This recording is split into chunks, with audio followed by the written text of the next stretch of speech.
How's it going, everybody? Matt D back with another video.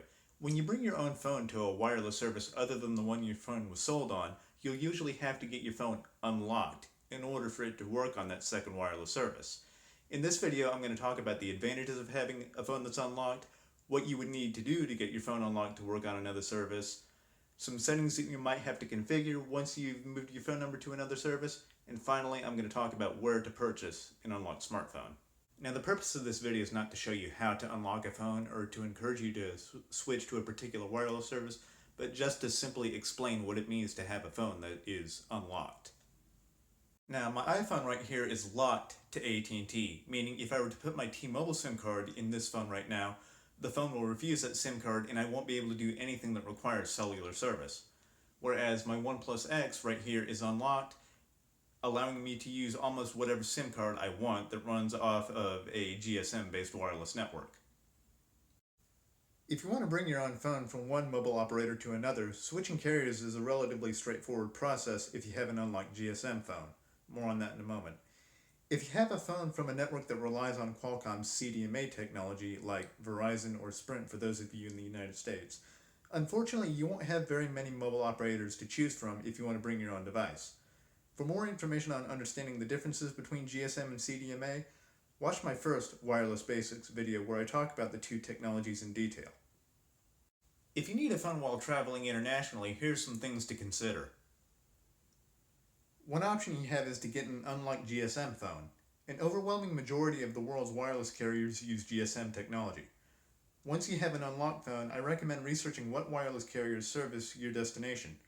Upon arriving at your destination, you should be able to purchase a local SIM card at the destination airport or a local wireless store. If you don't have an unlocked phone, you may be able to purchase a prepaid phone from those places.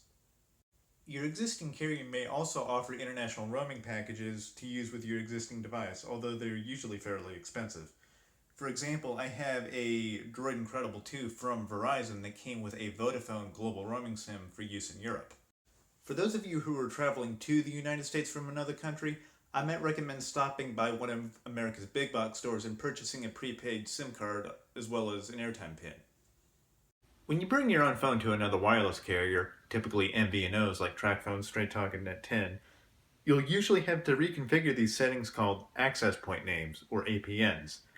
Access point names are important values that you must have saved in your phone in order for you to be able to use cellular data and to send and receive picture messages. These settings vary by carrier and by smartphone operating system. Even if you activate your unlocked smartphone on a plan that does include data, your data and picture messaging will not work unless you have configured the proper APN settings for your phone.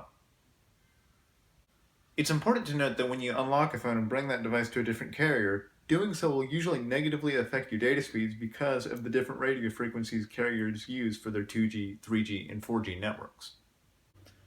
For those of you in the US, if you bring an unlocked phone to AT&T or T-Mobile directly, usually the APN settings will configure themselves once you insert the SIM card into the phone. Otherwise, if they do not, you should contact your carrier or search online for the proper access point names. For those of you who want to bring your own unlocked phone to a CDMA-based carrier like Verizon or Sprint, you're not entirely out of luck, you just have significantly fewer options than a customer of a GSM-based network like AT&T or T-Mobile.